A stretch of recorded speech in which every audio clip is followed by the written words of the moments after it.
अमावस है। कल हमारी भारतीय संस्कृति का जो नव वर्ष नव संवत के रूप में कल हमारा नव वर्ष है।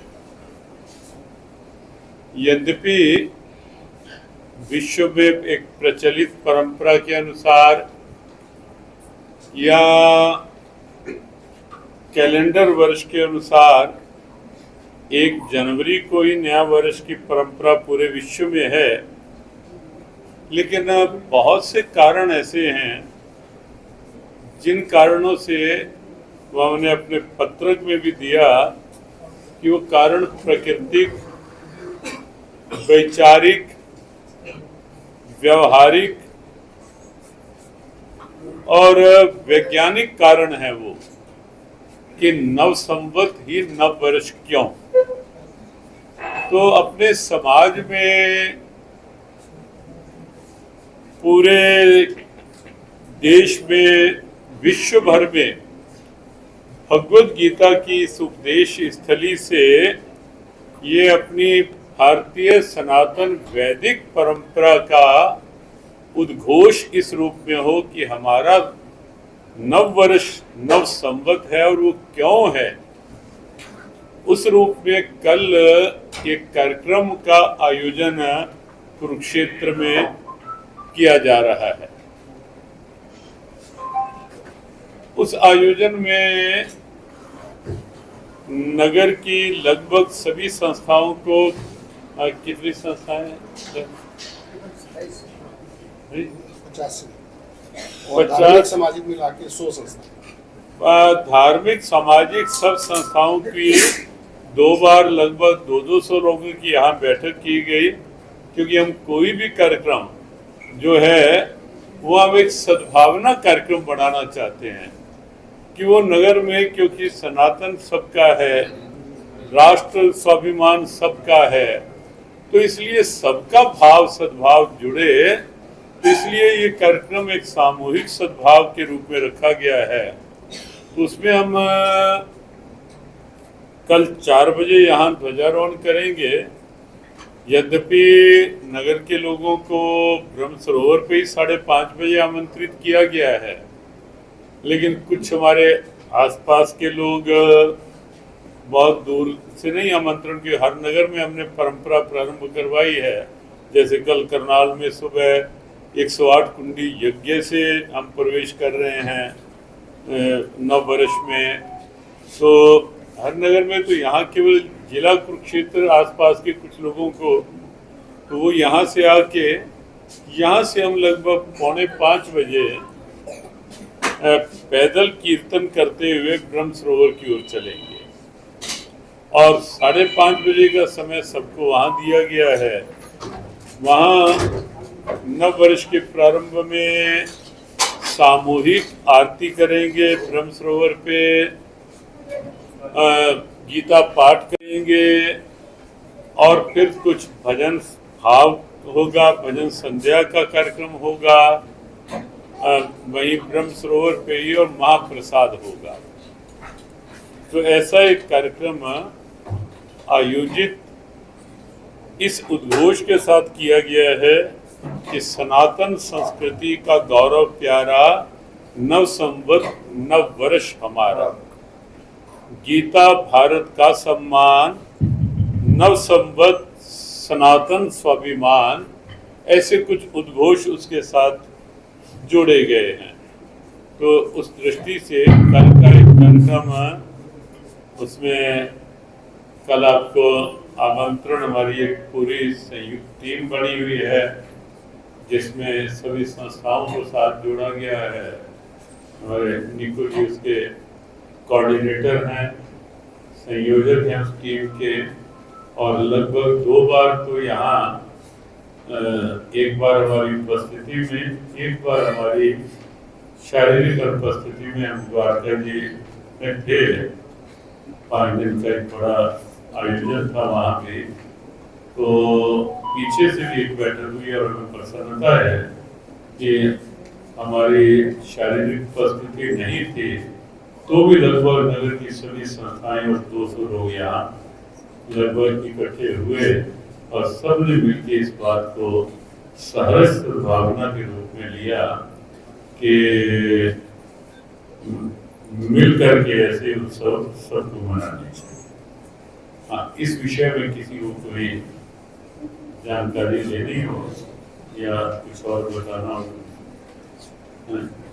पहली बार हाँ, इस रूप में वैसे हमारा हर वर्ष कुछ कुछ तो रहता है, लेकिन ओपनली जैसे करनाल में 108 कुंडी यज्ञ के साथ सुबह बड़ा अनुष्ठान रखा है और सायंकाल विशेष रूप से यहाँ ब्रह्म सरोवर में पहली बार एक खुले रूप में नव संवत नव वर्ष हमारा इसका उद्घोष गीता की उपदेश स्थली तक पूरे विश्व में जाए और विश्व में कैसे जाए वो अगली भूमिका आप सबकी है कि आप उसको कितना अपने इस गौरव को कितना उसको आप खोल के आगे बढ़ाते हो।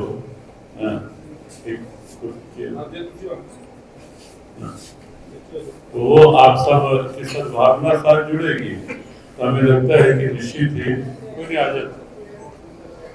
हाँ, आप सबकी सद्भावना जुड़ेगी तो और व्यापक हो जाएगा वो अनुष्ठान वो आयोजन। तो जो एयरपोर्ट पर गीता जयंती के उपलक्ष्य में, हाँ, वैसे बहुत सी चीजें हमारा ये प्रयास रहता है कि हमारी हर परंपरा जो है वो किसी न किसी रूप में राष्ट्र द्वारों के रूप में सामने आए। जैसे पिछले हमारे 4 वर्षों से हम सब देखते हैं कि जब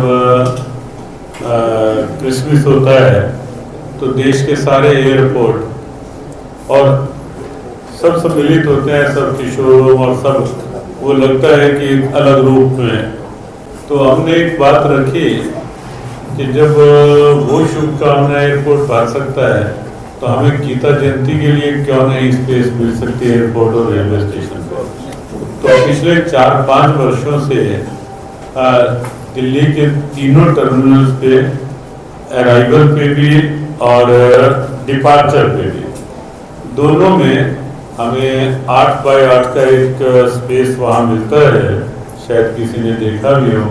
और उसमें हर बार गीता जयंती के विचार, गीता जयंती का संदेश, गीता जयंती की शुभकामनाएं हर बार होती है बिल्कुल एंट्री पे एयरपोर्ट की। तो तीनों टर्मिनल दिल्ली के और कुछ और एयरपोर्ट, पिछली बार लगभग 9 एयरपोर्ट पे मिली परमिशन।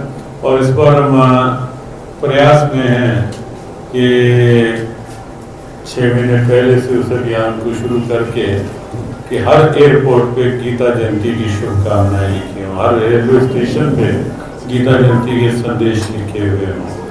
तो उस ढंग से अब ये नव संवत का भी ऐसे ही संदेश जाए तो वो एक प्रारंभिक पहल है ये यहाँ गीता के उद्देश्य से। हाँ, और इस विषय में किसी को कुछ फिर हम अगला विषय जो आचार्य मनीष जी हैं यहाँ जहाँ देखो, हम तो हमारे यहाँ जब भी आरती होती है कभी आप आना, शयन आरती, स्वयं मंगला आरती, अपने यहाँ की भी हरिद्वार में, वृंदावन में, आश्रमों में, तो हम उसमें तो काफी समय से जहाँ ये जय घोष करवाते हैं, वृंदावन धाम की जय, हरिद्वार धाम की जय, कुरुक्षेत्र धाम की जय। और हम तो जब प्रवेश भी हमारी गाड़ी के चालकों को पता है कि हमारी गाड़ी जब से जैसे वृंदावन एंटर होती है तो वृंदावन धाम की जय के साथ हमारी गाड़ी वृंदावन की सीमा में जाती है।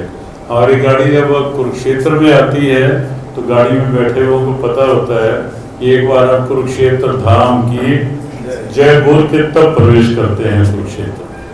तो अपनी ओर से तो प्रारंभ ही है कुरुक्षेत्र धाम।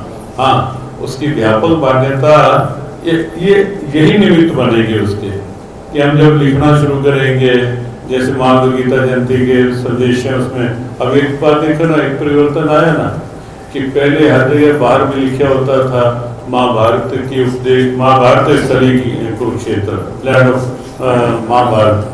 अब कुरुक्षेत्र की जिला की सीमाओं में भी आप एंटर जब करेंगे कुरुक्षेत्र की सीमाओं में तो वहाँ जो ऊपर लगे हुए हैं बोर्ड, तो उसमें गीता की उपदेश स्थली धर्म नगरी कुरुक्षेत्र में आपका स्वागत है।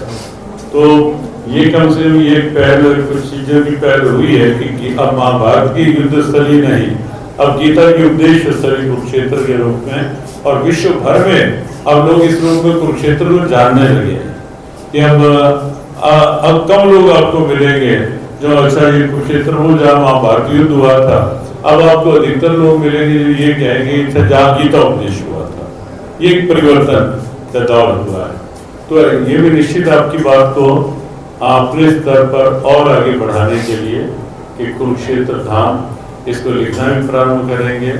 कल आप वहाँ होंगे तो कल हम जय घोष भी करवाएंगे, कुरुक्षेत्र धाम की जय, तो इस सब के कान में पड़ जाए। और जो इसकी फिर आगे प्रक्रियाएं होंगी उसमें आप सबके साथ मिलकर पढ़ेंगे।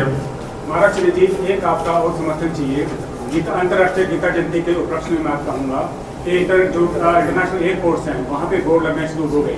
और मेरा एक प्रयास था, मैं काफ़ी देशों में घूमा हूँ और काफ़ी जो इंडियन एम्बेसी हैं, भारतीय दूतावास हैं, उन देशों के भारतीय दूतावास में जाता हूँ तो वहाँ पे केरला के, राजस्थान के अंतर्राष्ट्रीय जो प्रोग्राम्स होते हैं वहाँ पे उनके बैनर लगे होते हैं।